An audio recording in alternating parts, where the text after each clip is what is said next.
बक्सर लोकसभा राजनीतिक में रुचि रखने वाले शायद ही कोई ऐसा होगा जो बक्सर के बारे में नहीं जानता होगा या नहीं सुना होगा या नहीं जानने को इच्छुक रखता हो। जी नमस्कार, मेरा नाम विवेक सिंह हुआ। आप देख रहे हैं NSN मीडिया न्यूज और आवाज न्यूज। अब आते हैं अपने टॉपिक पे। बक्सर लोकसभा सीटें जो काफी हॉट सीटें हो गई है एक्स IPS ऑफिसर आनंद मिश्रा की वजह से। वहां से वो नामांकन भर रहे हैं 7 मई को और अपने चुनाव प्रचार पिछले 2-3 महीने से लगातार रैलियां पे रैलियां, दौरे पे दौरे और पैदल मार्च कर रहे हैं, बाइक मार्च कर रहे हैं, जिससे वहां पे एक अलग माहौल बन गया है, जिससे बोल सकते हैं से बीजेपी के लिए परेशानी खड़ी हो गई है तो एक तरफ RJD के लिए परेशानी खड़ी हो गई, जिसके कारण पूरे देश भर में बक्सर लोकसभा सीटें चर्चा में बन गया है। अब देखिए आनंद मिश्रा पे आते हैं। आनंद मिश्रा 2011-12 बैच के IPS अधिकारी हैं, जो अपने IPS अधिकारी के दौरान रहते हुए काफी सारे ऐसे एनकाउंटर किए जो चर्चा में बना रहा। असम में पोस्टिंग थे, वहां असम से रिजाइन करके बिहार में लोकसभा की चुनाव लड़ने आए हैं और सोच रखते हैं एक बेहतर विकास के लिए, एक बेहतर समाज के लिए।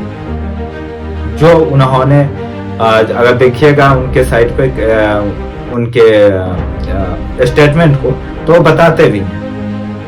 वहीं दूसरी तरफ से हैं मिथिलेश तिवारी जो बीजेपी के कैंडिडेट हैं और RJD के जो कैंडिडेट हैं वो सुधाकर सिंह हैं। ये दोनों का तो अभिनय ही पकड़, तो साथ में आ गए आनंद मिश्रा जी। देखिए बिहार में एक कास्ट रिलेटेड पार्टी पे वोट भी होती है तो कोई धर्म रिलेटेड पार्टी पे वोट होती है। इस बीच में IPS आनंद मिश्रा आके सारे समीकरण को बिगाड़ दिए हैं। लग रहा है जैसे निर्दलीय उम्मीदवार ऐसे जीत हासिल करेंगे, शायद वो एग्जाम्पल बन जाए। अभी देश में चुनाव चल रहा है और आप लोग जानते होंगे से हाँ कुछ ऐसे सीट हैं जहां पे निर्दलीय कैंडिडेट काफी चर्चा में बन गए हैं और उससे वो सीट हॉट सीट हो गई है। पूर्णिया की बात करें जो पप्पू यादव जी जहां से चुनाव लड़े, पवन सिंह की बात करें काराकट से चुनाव लड़े, वही बक्सर से भी सेम है। राजस्थान में भी जैसे देखा आपने वो जो रवि भट्ट जी हैं उनका, तो ये सारे रविंदर भट्ट, तो ये सारे जो निर्दलीय प्रत्याशी हैं जो 3-4 लोकसभा को हॉट सीटें बनाते हैं, तो इसके बारे में थोड़ा चर्चा कर लेते हैं। बक्सर में क्या होने वाला है। बक्सर में पिछले की बात करें तो पिछले बीजेपी के सांसद रहे हैं अश्विनी जी, जो उनके वहां से टिकट कट गई, तो इस बार मिथिलेश तिवारी जी को दिया गया है। वहीं RJD से सुधाकर जी को लाया गया है, जो पिछले बार चुनाव में दूसरे नंबर के स्थान की पार्टी थी।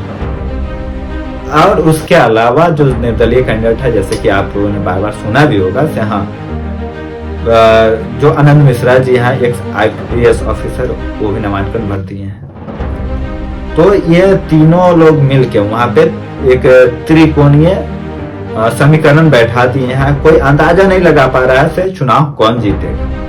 तीनों एक दूसरे पे भारी पड़ रहे हैं। अब इंतजार इसका 4 जून का है से हाँ कब 4 जून आएगा, कब रिजल्ट घोषित होगा और कब मालूम चलेगा से वहां से कौन बाजी मारा। एक और आपको जानकारी दे दें, इसमें पिछले जब RJD का जो प्रत्याशी हारे थे बीजेपी से, वो कोई कम टक्कर नहीं दिए थे, एकदम क्लोज गए थे, लगभग 4 लाख वोट समथिंग पाए थे और 4 लाख से थोड़ा बढ़ के बीजेपी प्रत्याशी वोट लेकर वहां से जीत दर्ज किया था। तो ये दोनों पार्टियां अपनी वोट पकड़ तो पहले से बनाई हुई है। बीच में आनंद मिश्रा जी गए हैं, तो क्या कुछ कारनामा कर पाते हैं, क्या दोनों को तोड़कर अपना परचम लहरा पाते हैं, ये भी समझने वाली बात है। हालांकि वोट परसेंटेज की बात करें RJD का, तो RJD का भी अभी गठबंधन के थ्रू उनका वोट परसेंट कहीं ना कहीं बढ़ गया है। तेजस्वी यादव की छवि पहले की तुलना अच्छी बनी है, क्योंकि नीतीश कुमार जी इतना इधर से उधर किए हैं कि यहाँ पे तेजस्वी यादव बाजी मार गए और तेजस्वी यादव की पॉपुलैरिटी बढ़ रही है, लोकप्रियता बढ़ रही है, तो कहीं ना कहीं वो भी फैक्टर काम करेगा। लेकिन देखते हैं 4 जून का इंतजार करते हैं और वहां से कौन जीत कर आता है, ये बहुत दिलचस्प वाली बात है।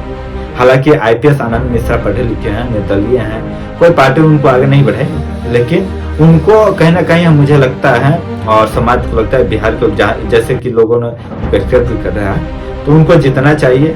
और ऐसे लोगों को जैसे निर्दलीय आकर और अधिकारी पढ़े लिखे लोग आगे चुनाव लड़ रहे हैं, तो उनको पार्लियामेंट पहुंचना चाहिए ताकि उस लोकसभा का जो सही विकास हो वो हो सके, जो सही प्रशासन हो वो चल सके, जो भ्रष्टाचार का जो एक पैनल बना है वो खत्म कर सके। क्योंकि जो इंसान सिस्टम में गया है, सिस्टम में बहुत बारीकी से देख कर आया है, वो कहीं ना कहीं ऐसे लॉ लेकर आएगा जो भ्रष्टाचार मुक्त करेगा, प्रशासन में पारदर्शिता लाएगा। तो उम्मीद करते हैं आनंद मिश्रा जी जीतेंगे और बेहतर विकास का भी काम करेंगे, साथ में बेहतर प्रशासन चलाने का भी काम करेंगे और देश में जो भ्रष्टाचार का एक पैनल बना है उसको खत्म करने का प्रयास करेंगे। बाकी ये वीडियो आपको कैसा लगा, बक्सर की चुनाव पे आप क्या सोच रखते हैं, कमेंट माध्यम के बारे में बताएं।